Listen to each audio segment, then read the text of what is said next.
Hey everyone, welcome to another Ironman from scratch video. So in the previous episode, we smashed out a ton of quests, diaries and skills as usual, but by the end of it, all I wanted to do was AFK chop some ewes at the woodcutting guild. Turns out you need Zeah favour for that. So today, we're gonna make it our mission to smash out a bunch of content on Zeah. Let's get cracking. So while I needed to use some AFK time, I managed to knock out levels 68 and 69 woodcutting, and I also managed to weave in some birdhouse runs, which got us another 4 levels up to level 31. Okay, time to get into the fun stuff. We're just collecting our 4th seed for Forgettable Tale, and then we're just going to plant that. Now this takes a bit of time to grow, so we're going to go off and do a few other things in the meantime. Ooh, that was close. I was trying to leave Keldgrim via the front cave entrance, but I took a wrong turn, and yeah, that almost cost me my life. I'm just going to use the front door this time and go via the fairy ring. Okay, that's the tree chop for Olaf's quest. That'll do here for now. Let's head over and continue Mountain Daughter. You know, there's probably a safe spot for this fight, but I'm just going to try face tanking first and we'll see how we go. Okay. Luckily that worked out in the end. We got the kill. My inventory is a little full, so I'm just going to hopefully be able to juggle these items and they don't despawn by the time I come back to finish the quest. And that's Mountain Daughter complete. Let's head over to Troll Stronghold now. Okay, thank goodness our items didn't despawn, we're all good to go. So if you didn't know, you can actually access Troll Stronghold from the back side, from the Relica side. You don't have to come up through Berthorpe.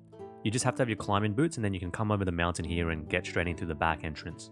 Okay, that'll do for now. We've gone as far as we can without having to leave the area to collect the parrot. And since we're here in the mountains, we're going to start up Troll Romance as well. I am absolutely playing with fire here. I know these trolls can kill me, but I don't want to have to come back for the next step of the quest. So... Oh, that was 2 health. There we go. We're safe. Professionals here. As long as this guy doesn't hit me, we are good. I quickly teleported away just to grab a bit more health, but now we're back and I've progressed the quest until the point where we have to collect the flower on top of the mountain, so we'll come back and do this a little bit later.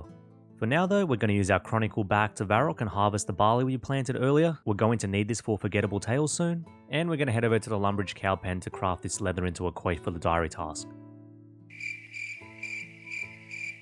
Whoops, that wasn't a coif. We'll have to come back and fix this up later on. Anyway, last thing before we head over to Zeah, we're going to just continue with the Grand Tree up until the point where we're at the docks. So the plan was to charter a ship from here to Port Sarim and then head over to Zeah, but I think I'm going to sneak in a quick birdhouse run first. So, future JB here, it ended up being quite a bit more than one birdhouse because unfortunately I just got a bit busy with real life. So I knocked out a handful of birdhouse runs and got up to 38 hunter, and then also was just doing a bit of cooking while I had to AFK and got to level 58 cooking. But now it's time to get that Zeah favour. So we've got quite a lot that needs to be filled in. We pretty much haven't touched most of them. We're going to start up here at Shazian and then work our way around the islands, I think. So first on the list is Shazian. All we're going to do for the first 30% is grab these med packs from a box and just use them on the wounded soldiers. And we're just going to run around and use them on the soldiers till that 30%. That's actually a diary task as well for the first one. Pro tip, turns out you can just right click take many and fill your entire inventory rather than spam clicking like I was doing at first. And this should be our last one. Yep, there we go, 30%. Okay, let's move on from here. It wouldn't be a from scratch episode if we didn't multitask a few things. We're just going to start up Tale of the Righteous while we're down here, as well as buy a few Lizard Kicker drinks. These just give you a +4 to your range, which is pretty helpful. And on our way to Lovercange, we're going to just snipe a quick little Lizard Man kill for the diary task. Lovercange favour. It's pretty easy, but it's just slow and tedious. So most importantly, you want to make sure you have a face mask on because these clouds will smack you for a bunch of damage otherwise. There is a safe spot that we're going to use, but you still want to have the face mask on anyway, just to get in position. So the first thing we want to do is draw the aggro of this northwestern spider. I just got lucky punching him to not kill him, but the smarter thing would be to bring runes to cast Weaken or some other spell on it to draw aggro. Then we want to walk all the way along across the north side of the sulfur pile and down to the southwestern corner and mine from here. This will stop any of the clouds from getting in and attacking us. While I was trying to set up the safe spot, I accidentally mined the first sulfur, so that's the diary task complete. Sorry, in that previous clip, I went 1 square too far. We should be here. So once we're in position, it looks like this, and we won't get attacked by any in the clouds, and we can just mine to our heart's content. So this is one of the longer ones. We're going to go all the way to 65% favour, and every sulfur we mine only has a 1 in 3 chance of giving 0.1% favour. So this might be an hour or two at least. Hello, 45 mining. And I just missed it, but that's 46 mining. I think we've been going for about half an hour now. Looking at the logout time, it was around 10 minutes when we started before. 47 mining. It's actually pretty hard to record these levels unless I'm recording the whole time, because as soon as I level up, the spider hits me and the info box disappears, but that's alright. We got the level anyway, that's all that matters. Oh, I thought I had the pet for a second. Don't ask me why I thought that, because the pet's purple, but this guy just logged in underneath me, so it looked like I had got it, but no such luck. So I'm dead. I have no idea what happened there. I just looked back at this other monitor and I was dead. Unfortunately, I wasn't recording either, so I can't check it out. But oh well, we'll just have to make the long trek back. We are back at it and up to 48 mining now, getting a nice little haul of gems here as well. Something fishy is going on here because I died again. I'm gonna have to pay a bit of a closer eye on what's going on now. So I think this guy is the culprit. He logged in and ran through the spider, which will allow monsters to then run through it and not block him anymore. And then he just ran down to this corner and stood here quietly. And he's just not saying anything. I reckon he's been sabotaging me for some reason. I'm going to world hop just in case. Well, we don't seem to be getting any more sabotage now, and we're up to 49 mining, so that's good. And that's 50 mining as well. We actually got a lot more levels than I realized we would. I didn't think we would get so much. At long last, the haul is finally done. That's our 65% favor. So I didn't keep track of the total time, but I think before I logged I was around 1 hour, 40 minutes or so, and now the time is an hour, so at least a couple of hours we'll say, with probably a few breaks and those deaths in between. In terms of the last 35%, there's 10% from doing the Forsaken Tower quest, and then the last 25% is from delivering the minecart scrolls, which will unlock the minecart network on Zeah. And since we want that unlocked anyway, we're going to stop on the Lovercange favor here because we'll get up to 100% with all of those. So the next precinct is Arceus. Here we're just going to deliver books at the library all the way up to 90% because it's incredibly quick, especially with RuneLight, which basically tells you where all the books are once you find a couple of them. And then of course the last 10% will be done with the house quest, which is Ascent of Arceus for this one.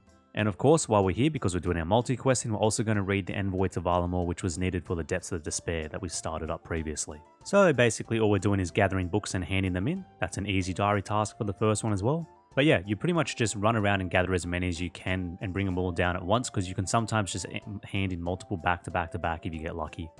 Because the XP scales with the level and our runecrafting is one, we're just going to dump it all into magic for now. We'll get runecrafting XP some other time. Okay, so we want to read a copy of this Transportations, Incantations, or whatever it's called book as well, because that'll unlock the Great Kourend teleport for the regular spellbook. One of the books we want to read is A Soul's Journey, which will allow us to unlock the Bear Your Soul mini quest, which gives us a soul bearer, which is useful for banking and sold heads in the future. That was a lot of the word soul. Cheeky 60 magic, very nice. And that was our last book. So yeah, 2.5% per book. That was a lot faster than the sulfur for Lovercange. We can head on off from Arceus now. On our way out, we're going to start up the Ascent of Arceus, of course, for our last 10%. Then we're going to swing by Councillor Hughes' house to progress with the Queen of Thieves, and drop by the castle to speak to Councillor Andrews for the Ascent of Arceus. While we're here, we're also going to pray at the altar for another diary task complete, and then head on our way. Right, we're geared up. We're going to swing back past Mori to continue our ascent with Arceus, and then swap by the general store and grab ourselves 200 soul runes, which I did not bring enough cash for. I probably should have done the math on that before I came in. Ah well, we'll get more later. We're just clearing out the Tower of Tormented Souls for the Ascent to Arceus quest, and then continuing next door to the library to continue with the Tale of the Righteous. I needed more cash to unlock the fairy ring in a moment anyway, so I figured I might as well just pop back to the general store and grab the rest of those soul runes as well while I'm in Arceus. That's our first of the Zeah minecarts unlocked, and the fairy ring for a steep 80k, what a scam. But that's some more transportation unlocked now at least. Gotta speak to Aretha for the Bear Your Soul mini quest, Games Necklace to Wintertodd and speak to Undor for the Forsaken Tower. Was meant to change my spellbook to the Arceus spellbook when I ran past the altar. Okay, let's go back and do that. So swapping the spellbook was a diary task in itself. So the whole point of switching spellbooks was to help us get around Zeah a bit faster. So now we can zip all the way across to the other side of the island with the Battlefront teleport. On our way up the mountain, we're just going to grab an iron ore for the diary task, and also grab a steel spear from the shop for later on. Then we're just going to speak to these big arrogant rock boys for the Arceus quest, fish a trout for the diary, and now we're going to knock out the Getting Ahead quest, which is all localized to this area. This is going to take a while, I think. My range level is terrible. That took a good 5-6 minutes, but we got it done, and that's Getting Ahead complete. So while we're here, we're going to take advantage of the pretty much unlimited red and yellow diet supply. This will come in handy for a few quests like Ghost Ahoy and Enlightened Journey. So we're going to grab 6 yellow and 7 red, and mix one of those into an orange dye as well. We have just enough inventory space for all of that. Okay, now we're just going to continue on with the Forsaken Tower quest.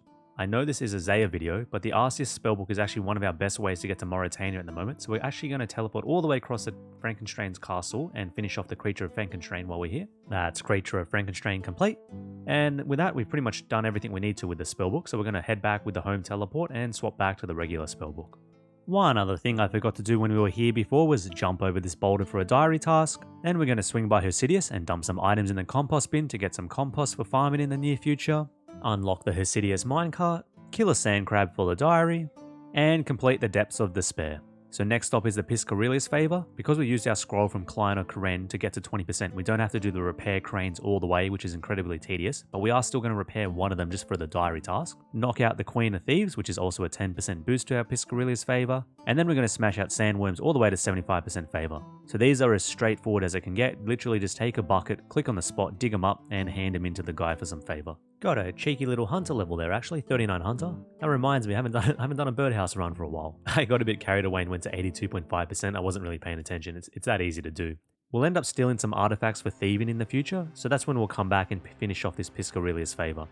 Last stop for Piscarilius is to unlock its minecart, and we're actually going to put this one to use now and head over to Lovercage and hand in the Forsaken Tower. Another quest complete. Zeah completion is the name of the game today. That's quite a lot of Zeah quests done and diary tasks. All I did was go into Shazin and speak to Lord Shazin himself to progress with the Tale of the Righteous, and now I'm just heading over to the minecart to unlock it here as well.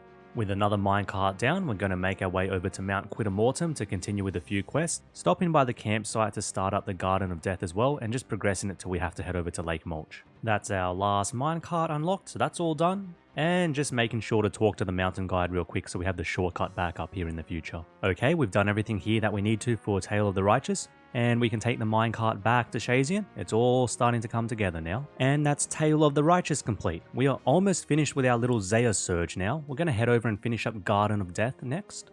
And just while we're here on Lake Mulch, we're going to catch ourselves a bluegill for the diary task, so that's another thing off the checklist. Garden of Death complete. That is a massive amount of farming XP. Just sneaking in a quick little birdhouse run for 40 hunter. Now it's time to polish off the Hosidius favour, and we're going to do that at the mess hall. So basically there's 3 types of food you can cook, the pies, the pizzas, and the stews. Each one has their own cooking requirement. You're just going to make the highest one that you can, so in our case it's going to be stews for now. And once you're done, you deliver it to the table and you'll get some bonus cooking XP based on how much appetite the people have for that food. The lower the bar, the less XP you get. So generally if someone's cooking a different food, it will balance the bars back out. Or if you're doing it by yourself, you're just going to hop worlds every inventory or 2. The really good thing about this method is that all the ingredients are provided, so it's an awesome way for training on an Ironman account. You don't have to have any cooking supplies if you just want to boost along your cooking XP. And once you get up to pineapple pizzas, you can push like a good 200k an hour doing it. That is 59 cooking and 100% Hosidius favour. So we're essentially done with all the favour now. Arceus, we just got a hand in the quest, so we'll get the last 10%. Piscarilius, when we do stealing artifacts in the future, we'll get it. And Shazin will be collecting the armor sets and doing a few armed robberies, but I'm not too fussed about the combat training for now. Quests, diaries, and favour, a lot of progress today, but alas, life calls. So for now, I'm going to make use of this new cooking range. If you enjoyed the video, please drop a like, it really helps me out, and subscribe if you want to follow along the journey. Previous episode is on screen, and until next time guys, have a good one. See ya!